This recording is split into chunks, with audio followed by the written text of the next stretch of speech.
My name is Pusnam Yeri. Welcome to the Munapage TV, where we focus on teaching you godly values, for yourself and your family. We are passionate about mentoring godly and visionary leaders from an early age. We believe in the context of family. It's very important for us to start this development right from the context of family. If you are yet to subscribe to this channel, please subscribe now so that you will be one of the first to receive a notification whenever we upload a new video. There are several inspiring videos for you. Just go and watch, download if possible. In today's video, I want to focus on tradition of eros. I have been talking about the meaningful marriage, and I told you earlier about the difference between the happiness-driven marriage and the meaningful marriage. In the happiness-driven marriage, the couples are asking the question, how can this marriage make us happy? But in the meaningful marriage, the couples are asking the question, how can we bring glory to God in this marriage? So, are you repeating the errors of your parents, or are you starting a new tradition of errors? I know two people that their father divorced their mother. Eventually the two of them also divorced. So what I'm saying is this: what can you do to eradicate or to stop the tradition of error, maybe created by your grandparents or your parents? I can tell you this is possible. Marriage is a temporary journey here on earth, but it can affect what is eternal. So there are problems in marriage, yes. There are obstacles in marriage, yes. But whenever you are thinking of solving a problem, you should ask yourself this question: am I creating life or am I creating death? Because if you create life, no matter the obstacle, you are not just doing it for yourself. Especially if you have children in your home, you should be thinking not just about your future, but also the future of your children. Because in most cases, children are the bigger victims.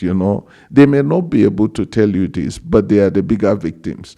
So if I divorce my wife, let's assume I divorce my wife, the question I will ask myself is, when my children are trying to divorce in the future, will I have the justification to tell them no?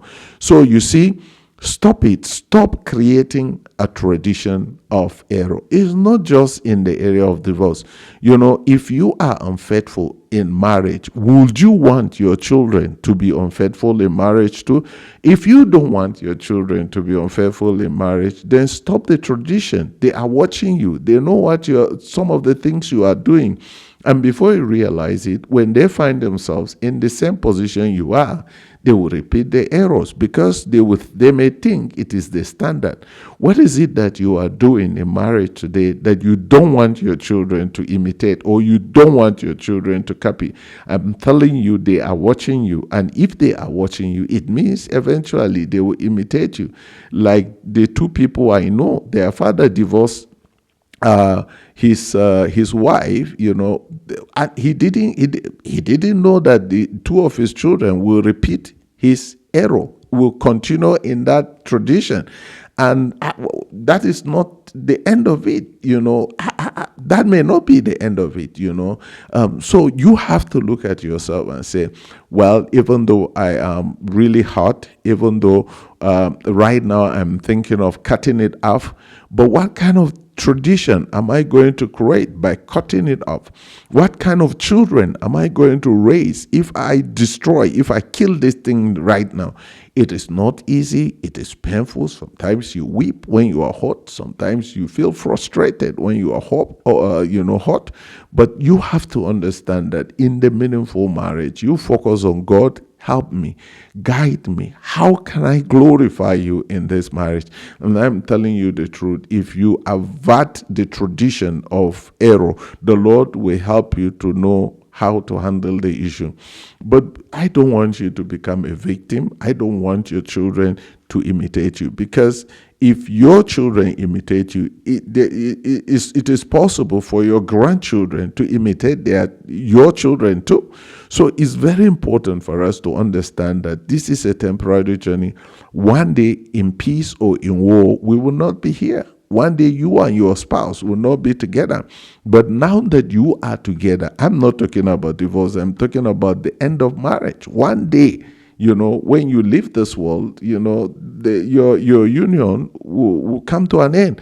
But now that you people are together, there will be obstacles. Yes, you are going to hurt one another. Yes, there will be bitterness. Yes, there may be more betrayals. Yes, but the question is, how can you avert? How can you stop, starting the tradition of error?